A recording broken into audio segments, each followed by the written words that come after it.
Hi book people, welcome to another video. In this video I want to talk about failed satire and how when they're trying to critique a thing but they fail, they just made the thing. Do you know what I mean? I just read this book, The Final Girl Support Group. So this is one of the hardback books I purchased last month, and I said I was going to read 5 by the end of the year. And I read this one because I'm feeling the spooky season. I want to read a horror novel. It's September-ish by the time you're seeing this. So this is The Final Girl Support Group by Grady Hendrix, an American writer, and it came out in 2021. This is The Final Girl Support Group, and I know nothing about it. I'm assuming it's like the girls at the end of horror movies and they have a support group to get over their trauma, and I bet they go through the same thing. Like, do they all get murdered? Is one of the girls a murderer, or were they all murdered by the same? It's gonna be fun. So it's about a group of women who are the final girl survivors of these horrible movie style horror massacres, and it's years and years later, and they formed a support group because of course the trauma from that event is still rocking their life years and years later. And I'm going to try to do no spoilers, but I did not like it very much. The book was fine. I do like Grady Hendrix' writing style, and this is the kind of book you can just read. Like a really fun, straight through, it's a fast-paced, well-written story. It's just that it didn't do what it said it was going to do. It said it was going to be about the final girl support group, but they were only in the support group for one scene. The rest of it was just a standard horror story. I was also expecting it to be a satire of the horror movie. Jordan Peele style. The movie Get Out is a horror satire. When you watch it, your expectations are subverted and you see all the standard beats, but you're confronted with the feelings, right? Get Out is a very good horror satire. This book did not satire at all. The main character was critiquing the media's response, people's response, how women participate in true crime. But the story itself did not respond to the critique. The story itself was just a standard true crime, which I think means it failed as a satire. If your goal is to critique how victims of crimes are exploited by the true crime media powerhouse thing, maybe you should talk about that. But instead, the main character was just man, I hate that the only way I can make money is by going on Oprah. But the story was just more exploitation of victims of serious crimes. I think I would have enjoyed the book more if I hadn't had the expectation of satire going in, because that's what all the reviews said it was going to be. If I knew it was just going to be a funny horror novel, I would have been 4 stars. But because I had this expectation, it kind of grossed me out the way the violence against women was treated as comedy, and the main character was this is bad, right guys? But the book didn't really address it in any way. Moving on. So I think the standard thing for these videos is for me to compare that book to other books I've recently read. And if you saw my last video, I mentioned how I'd been getting super into physical media, and something I did last month was subscribe to a magazine that got mailed to my house. I know, it's the 90s. So this is The Bitter Southerner. I'm from Kentucky. Some people don't consider it the South, and that's fine. I do. But look at how beautiful this is. It's so big, and the printing is gorgeous.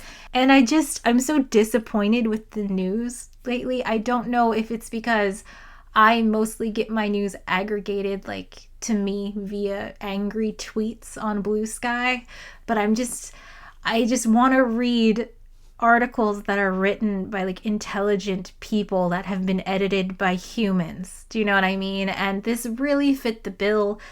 Every article in here was great. There were essays, there were stories, there were photo stories, there were poems, and I loved it. I'm so excited to be doing this. I also bought the print version of The Onion. I'm excited to get that, but that's not here yet. Anyway, in this edition, this is issue number 8 of The Bitter Southerner. There's this article called Woman in the Woods by Holly Hayworth. And in it, she talks about violence against women and gender-motivated killings and how women's bodies end up in the woods. So I read the Final Girl Support Group and I was just so disappointed with the discussion on like violence against women. And then to read this, a story written by a woman who studies plants in the woods and constantly hears news stories about women's bodies being found in the woods. It was really nice to read a story from a woman who was like, I'm taking it back. Like, I'm not afraid of the woods. Like, the gender-motivated killings have nothing to do with the woods, and I should be allowed to be in the woods. I'm going to read a quote from it. This is, I think, what it means to be a woman in the woods, to be a wild bird or a wild rose, uncaged, untamed, singing, reaching for the light, to have a will, to have a voice like every other living thing.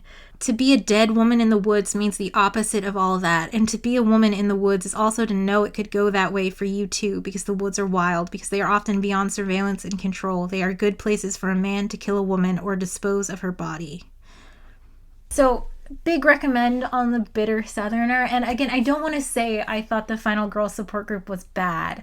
I just expected it to have something to say, which maybe was too high of an expectation.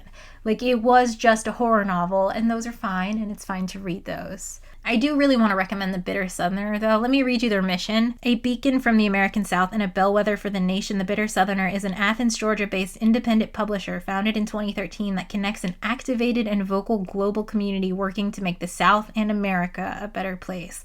Like, yeah, hell yeah.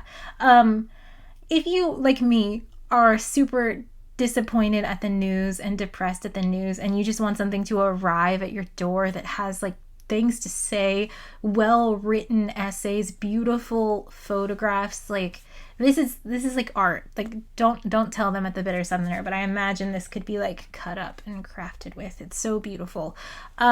Big recommend. I'll link them below. Not an ad, but like, I support physical media. Let me know what magazines and stuff you subscribe to if you also have the same dream as I do. So the last thing I want to talk about is a satire that I read that I feel like was very successful, and that's The English Understand Wool by Helen DeWitt. I got this at a thrift store, and this is like a novella. So it says, Storybook ND, the pleasure of reading a great book from cover to cover in an afternoon. And that's exactly what I did. It's just like a short, nice story. And this story follows a young woman who finds out that she was a rich baby that was kidnapped. So as a literal infant, she was kidnapped and her parents' money was like stolen, and she was raised by people she thought were her parents, but it turns out they weren't. And this becomes a huge media scandal, and she's very young, like 18, and I think she's younger than 18. She's still a child, and she has to navigate like the media and the publishing industry and like people trying to take advantage of her and take her story from her. And I thought this was really well done. Again, I don't want to spoil it. I don't want to tell you what happens, but this is what I'm expecting when I read satire. Like, I want someone to have something to say about the thing. Like, okay, the publishing industry is bad, but what does that mean? Why are you saying it's bad? It's not just the main character being like, oh man, people sure do take advantage of victims, which I feel like is the whole entire Final Girl Support Group book. This woman defends herself, is what I'm saying. I don't want to spoil it. I liked this a lot, and I would directly contrast the satire in the Final Girl Support Group, if you could call it satire. I'm not an academic in books. I don't know, but this was great. And I love the idea of this. I love a short book. I love, like, if this is what you need to say it in the fewest amount of words. So that's what I've been on to recently. I've been reading some other books, but I am going to spend Labor Day weekend at a beach. I have not made the plans. I don't know. I think we're taking a train to the beach. And I picked some books that I thought felt beachy. There's this booktuber. I think he's like the most famous booktuber. His name is Jack. I think so. I recently started watching him, and he talked about how when he goes on vacation, he reads books like set in those places. And I thought that was a really cute idea. So I'm going to the beach, and I got The Sea by John Banville, and it's just like, look at it. Don't you want to read that next to the cold Maine beach? I think so. I think you do. And I got Outline by Rachel Cusk. I know nothing about either of these books, but they feel very beachy.